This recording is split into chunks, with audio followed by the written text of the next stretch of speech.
An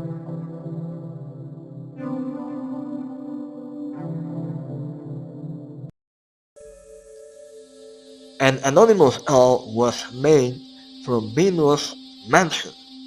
When police arrived, they saw an incredible scene. Chris Benoit, the wrestler, admired for the entire WWE Universe, has just finished with his life, and his wife, and it too. The cause is still unknown. Many factors could guide Chris Benoit to take this final decision, but what happened afterwards is the reason of this video. Many people say that we had to separate the private life from professional life or work. Certainly, what Chris Benoit did was unforgettable, and WWE Universe and fans can't forget this horrible crime. Anyone can commit mistakes, but at times, a murder is a thing we must consider it from another perspective. Vince McMahon, WWE General Manager, and the board of directors decided that that was just enough to be extended, and eventually they deleted Chris Benoit from WWE history.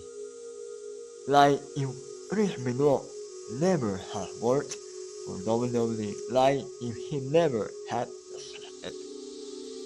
If you actually share on WWE website the name of the wrestler Chris Benoit, nothing appears as a result of a search.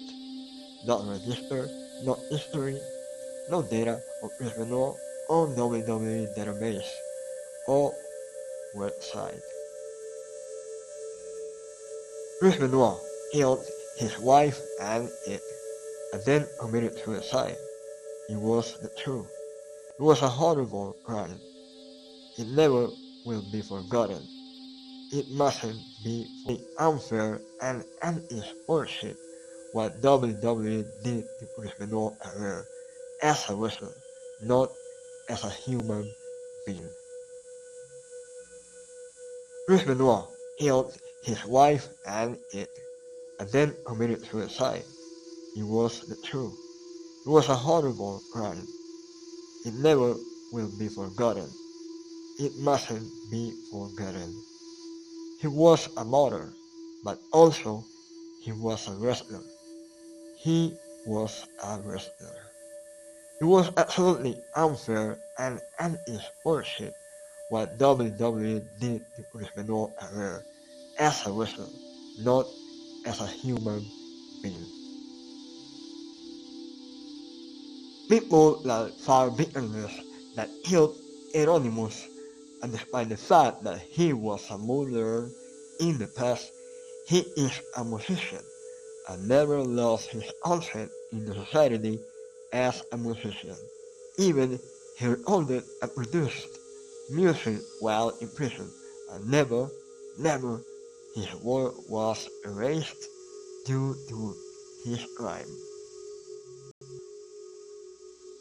People like Ian Watkins, a pedophile and sexual abuser, his work as a musician still remains recorded despite the fact he is a monster. He was not deleted, even Adolf Hitler. He was not deleted from the history. Why does Chris Benoit? It is obviously that all the respect, admiration and fans used to have for Chris Benoit had been rejected and must be rejected. We and future generations don't want to admire a murderer. It is true. It is a bad example for the its society and a shame for the WWE as a company. But delete his work as a wrestler is a completely stupid thing. His pride doubled him to be hated, rejected, and forgotten as the hero and legend that he was and he could be, but not deleted as he never would have existed. Because he was an employer for the WWE, his work was recorded, registered in any event that he took part. WWE board of directors should sit down and discuss this matter because it is illegal what they did and illogical. Therefore, we should delete any evil man in the history because they committed horrible crimes. Thus, we should delete from history Hitler, Stalin, and Saddam Hussein, etc. Of course not. Therefore, Chris Benoit must not be admired good in his job, but his work as a wrestler and all footage must be back on WWE database and website. Chris Benoit deserves to be remembered as any wrestler in the WWE universe.